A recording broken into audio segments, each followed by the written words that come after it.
A motel room in Los Angeles has been hiding blood evidence from the Black Dahlia murder for 79 years, and investigators who just tore it apart say they know exactly why the LAPD never touched it. In July 2026, a documentary team announced they'd spent the last 5 years dismantling a specific room, peeling back 7 layers of drywall and 5 layers of paint to reach the original 1947 plaster underneath. They documented close to 40 suspected blood samples. They found a concealed section of the room, and when they cross-referenced property records, they discovered something that makes all of this evidence even stranger. The motel wasn't even open to the public yet when Elizabeth Short was killed. Elizabeth Short was 22 years old when someone killed her in January 1947. She'd come to Los Angeles from Massachusetts, and on January 15th, her body was found in a vacant lot in the Leimert Park neighborhood, severed in half at the waist and extensively mutilated. The press called her the Black Dahlia, a nickname that stuck for reasons that had more to do with tabloid sensationalism than with who she actually was as a person. The case became one of the most infamous unsolved murders in American history, not just because of how brutal it was, but because despite a massive investigation, nobody was ever arrested. Not in 1947, not in the decades since. The investigation team spent more than 60 hours taking this one motel room apart. They didn't just peel back a layer or two. They systematically removed 7 complete layers of drywall and 5 layers of paint to expose the original plaster walls from 1947. And what they found wasn't ambiguous.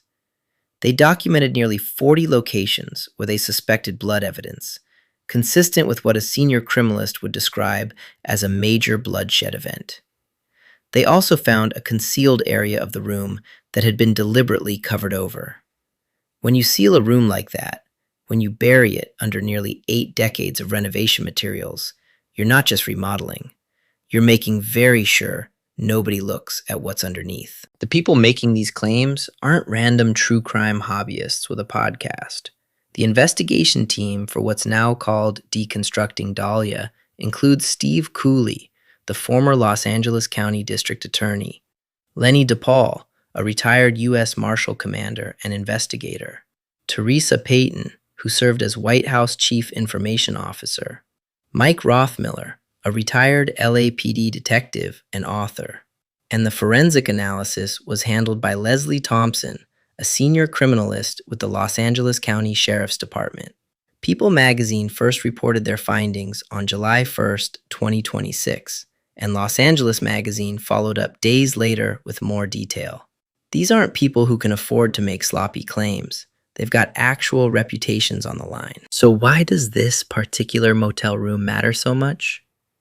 Because when the team cross-referenced real estate archives and property records, they confirmed something crucial about the timeline. The motel where this room is located wasn't open to the public yet when Elizabeth Short was killed. It was still awaiting its certificate of occupancy. That means it wasn't just some random place anyone could walk into. It was a construction site, essentially. Limited access. Probably a smaller pool of people who would have known about it or had keys.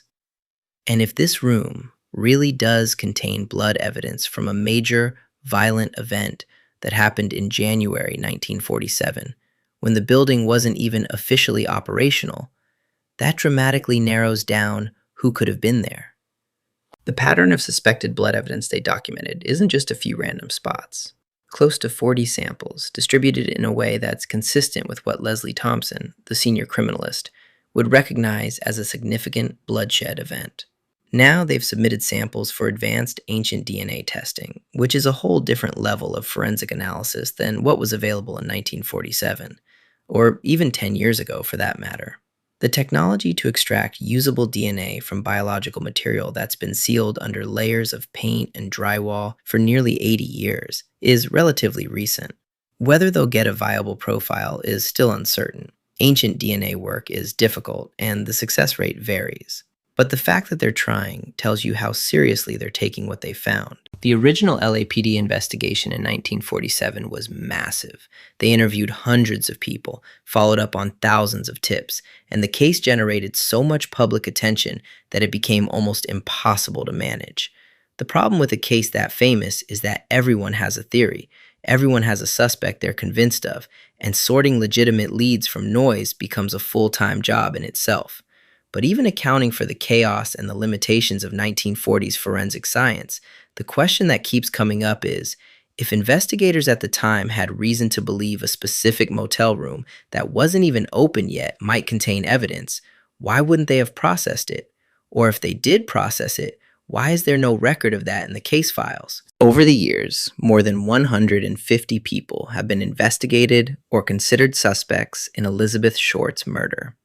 Some of them were serious persons of interest with plausible connections to her or to the location where her body was found.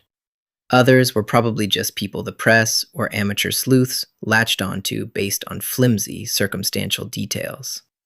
But despite all those investigations, despite decades of people obsessing over this case and proposing new theories, nobody has ever been arrested.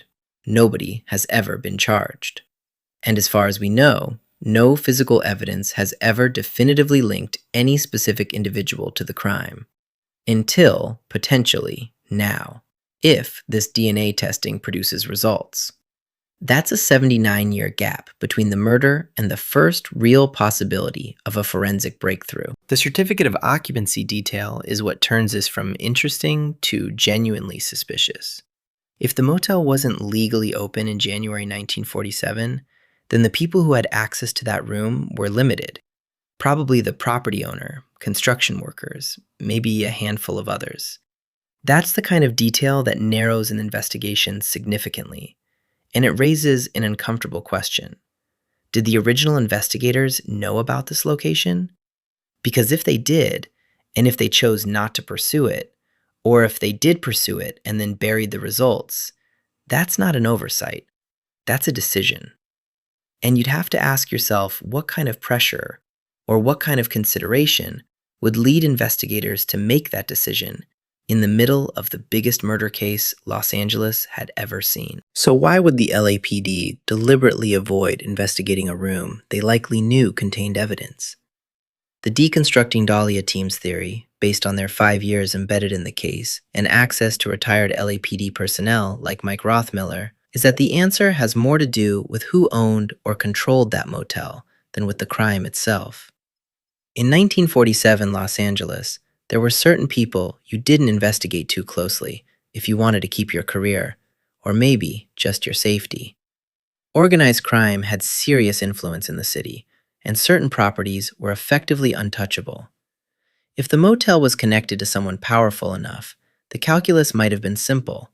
Solving one murder wasn't worth the consequences of poking into the wrong person's business. That's speculative, but it fits the pattern of what we know about LA in that era. As of July 2026, the team is waiting on results from the ancient DNA testing they submitted. Whether those samples will yield a usable genetic profile is genuinely uncertain. This kind of forensic work on biological material that's been degraded for almost 80 years is difficult, and there are no guarantees. If they do get a profile, the next step would be comparing it against databases or against DNA from known suspects or their descendants, assuming any of those people can be identified and located. The Deconstructing Dahlia docuseries is still in production, so we'll probably learn more when that's released.